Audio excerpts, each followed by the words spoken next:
Hey y'all, welcome back to the channel and my 2-minute review of A Beautiful Day in the Neighborhood. So this film was not what I expected. This film is much more focused on the journalist writing the story than Mr. Rogers. It starts off just like any other episode of the show, and it's within this TV show opening that we're introduced to our main character, Lloyd Vogel.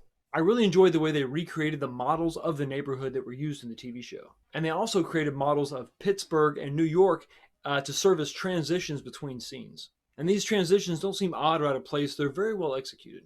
Now, I was roughly 3/4 of the way through the film before I realized that this is really structured as a Mr. Rogers episode.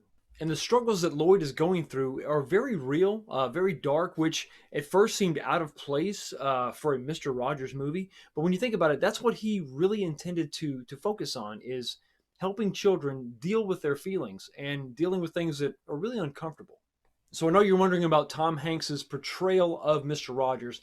Now, in the very beginning of the movie, when Tom Hanks is singing the intro to the show, it didn't feel quite right. But once he settles into the character, the dialogue is spot on, his mannerisms are correct, and he really becomes Mr. Rogers. Matthew Rice, who plays Lloyd Vogel, is also very good in the film. So no, this is not a Fred Rogers documentary. Now, if you are looking for that documentary, check out the 2018 film, Won't You Be My Neighbor?